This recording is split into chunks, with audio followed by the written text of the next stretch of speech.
Praise the lord. ప్రభువైన యేసుక్రీస్తు నామమున ఈ కార్యక్రమమును వీక్షిస్తున్న మీ అందరికీ శుభములు తెలియజేస్తున్నాను. విజన్ క్యూటీ ఫెలోషిప్ వారి యేసుతో ఏకాంత సమయం ఈ క్వైట్ టైం కార్యక్రమానికి మిమ్మల్ని ప్రేమతో ఆహ్వానిస్తున్నాను. దేవుని వాక్యాన్ని ప్రతిరోజు ఈ విధంగా ధ్యానించే సమయం దేవుడు మనకు దయచేస్తున్నందుకై దేవునికి వందనాలు తెలియజేస్తున్నాను. 2వ రాజుల గ్రంథం నుండి మనం ధ్యానాలు వింటూ ఉన్నాం. ఈరోజు మన ధ్యానం కొరకై ఏర్పాటు చేయడం లేఖన భాగము 2వ రాజులు 18వ అధ్యాయం మొదటి 16 వచనాలు. ముందుగా ఈ భాగంలో మనం మొదటి 3 వచనాలు చదువుకుందాం.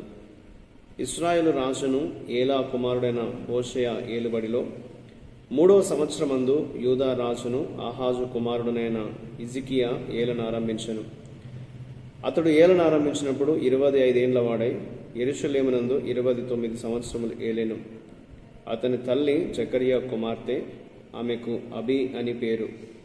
తన పితరుడైన దావీదు చేసినట్లు అతడు యెహోవా దృష్టికి పూర్ణముగా నీతిని అనుసరించెను. ఈనాటి లేఖన భాగం ఆధారంగా మనం ఏర్పాటు చేసుకున్న అంశం ఏదనగా సంస్కరణలు మరియు రాజీలు, రిఫార్మ్స్ అండ్ కాంప్రమైజెస్. నేటి వాక్య భాగం యొక్క సారాంశాన్ని మనం గమనించినట్లయితే, హిజ్కియా రాజు అయిన తర్వాత ఆయన దేవుని దృష్టికి యథార్థంగా నడిచినట్లు లేఖనంలో మనం చూస్తాం. ఆయన అప్పటి వరకు ఉన్నటువంటి విగ్రహారాధనను తొలగించి దేవునికి నచ్చినటువంటి నీతివంతమైనటువంటి సంస్కరణను అమలు చేశాడు. అతడు దేవుని యొక్క ధర్మశాస్త్రాన్ని పాటించాడు. ప్రభువు హిజ్కియాను ఆమోదించినట్లుగా అతడు చేసినటువంటి ప్రతి విషయంలో అతనికి దేవుడు సహాయం చేసినట్లుగా లేఖనంలో మనం చదువుతున్నాం. తత్ఫలితంగా యూదా వారు అష్షూరు నియంత్రణ నుండి విముక్తి పొందారు మరియు ఫిలిస్తీన్ల దేశాలను స్వాధీనం చేసుకున్నారు. హిజ్కియా విషయాలను సరిదిద్దడంలో అతనికి రాజకీయ బలం అనేది లభించింది. ఇంతలో అష్షూరు ఇశ్రాయేల్ను జయించిన తర్వాత వారు యూదాపై గొప్ప దాడి చేసినప్పుడు దానిలోని ముఖ్యమైన నగరాలను స్వాధీనం చేసుకున్నారు. అష్షూరు యొక్క ఈ గొప్ప దాడికి, ఈ శక్తికి భయపడి హిజ్కియా అష్షూరుతో రాజకీయ సంబంధాలను సరిదిద్దడానికి ప్రయత్నించాడు. అతనికి బంగారము మరియు వెండిని పంపించినట్లుగా లేఖనంలో మనం చదువుతున్నాం. ఈ భాగంలో దేవుడు ఎవరు అని మనం గమనించినప్పుడు 7-8 వచనాల్లో దేవుడు ఆయనపై మనకున్న నమ్మకాన్ని ఎప్పుడూ కూడా విచ్ఛిన్నము చేయడు. మనం దేవుని నమ్మినప్పుడు దేవుడు మన నమ్మకాన్ని బట్టి ఆయన కృప చూపిస్తాడు, ఆయన కార్యం చేస్తాడనేది లేఖనాలు మనకు తెలియజేస్తున్నాయి. హిజ్కియా సంస్కరణలు ప్రారంభించినప్పుడు, విగ్రహారాధన అంతమొందించడానికి అతను పూనుకున్నప్పుడు, ఆయన దేవునిపై సంపూర్ణమైన విశ్వాసాన్ని ఉంచినప్పుడు ఆయన హిజ్కియాతో ఉండి ఆయన్ని బలపరిచాడు. యూదాను దేవుడు స్థిరపరిచినట్లుగా వాక్యం మనకు జ్ఞాపకం చేస్తుంది. కాబట్టి ఇందులో మనం గమనించవలసిన విషయం ఏంటంటే, మనం విశ్వాసంతో నడిచినప్పుడు, విశ్వాసంతో మనం విషయాలను సరిదిద్దడానికి పూనుకున్నప్పుడు దేవుడు మనతో ఉంటాడు. మరియు అలా చేయడానికి దేవుడు మనకు సహాయం చేస్తాడు. మనకు కావలసినంత శక్తిని ప్రభు మనకు అందిస్తూ ఉంటాడు. కాబట్టి మనము కష్టాలని అధిగమించేటువంటి శక్తిని ఆయన మనకి ఇస్తాడనే విశ్వాసం మనం ఎల్లప్పుడూ కలిగి ఉండాలనేది దేవుడు మనకి వాక్యాన్ని బట్టి జ్ఞాపకం చేస్తున్నాడు. 9-12 వచనాల్లో మనం నేర్చుకునే పాఠాన్ని మనం చూస్తాం. హిజ్కియా ఇదే విధమైన సవాల్ను ఎదుర్కొంటున్నందున ఇశ్రాయేల్ యొక్క గత ఓటమి మరలా ప్రస్తావించబడింది. మరిచిపోయిన చరిత్ర పునరావృతం కావడం విచారకరం. హిజ్కియా ఇశ్రాయేల్ చేసినటువంటి తప్పులను పునరావృతం చేశాడా లేదా వాటిని అధిగమించాడా అనేది మనము ఒక పాఠముగా ఉపయోగించాలనడానికి అతడు ఎంచుకున్న మార్గం పైన ఆధారపడింది. అతడు దేవుణ్ణి ఆశ్రయించినప్పుడు దేవుడు అతనికి సహాయం చేశాడు. అతడు వెళ్ళిన చోటెల్లా అతడు విజయం పొందాడు. అయితే మరొకసారి దాడి జరిగినప్పుడు అతడు రాజీ పడ్డట్లుగా వాక్యం మనకు తెలియజేస్తుంది. కాబట్టి మన విజయం అనేది లేదా మన జీవితంలో ముందుకు సాగడం అనేది మనం ఎంచుకున్న మార్గంపై ఆధారపడుతుంది అనేది దేవుని వాక్యం జ్ఞాపకం చేస్తుంది.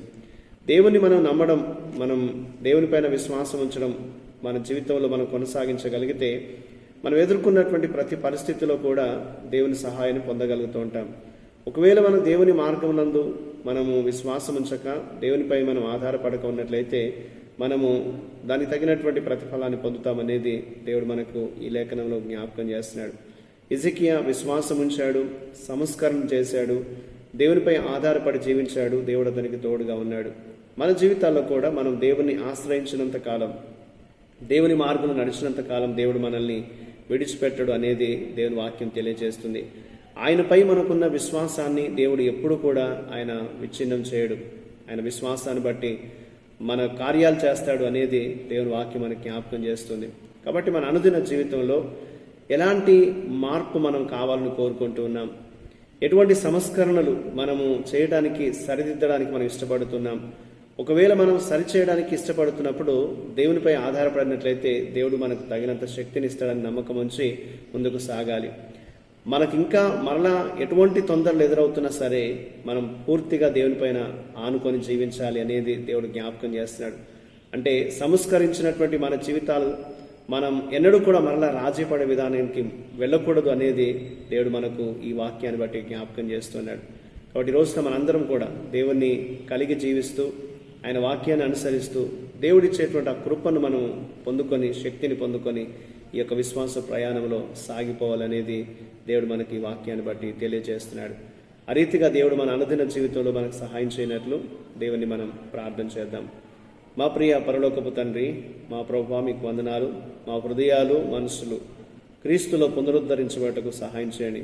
తద్వారా మేము ఈ ప్రపంచంలో నాయన ఎదురయ్యేటువంటి సవాళ్లను విశ్వాసంతో మేము ఎదుర్కొని నీ కొరకు మేము జీవించగలిగే జీవితాలు మేము కలిగి ఉంటామని ప్రభా మేము నమ్మటానికి సహాయం చేయండి.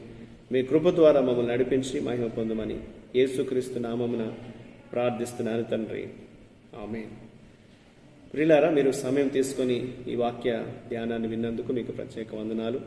ప్రతిరోజు మీకు అందించబడుతున్న ఈ యొక్క అనుదిన ధ్యానాలు మీకు మేలుకరంగా ఉన్నట్లయితే మీ యొక్క అనుభవాల్ని మాతో పంచుకోవాలని కోరుతూ ఉంటున్నాను. ప్రభు కృప మనందరికీ ఎల్లప్పుడూ తోడయుండి కాపాడును గాక. ఆమేన్.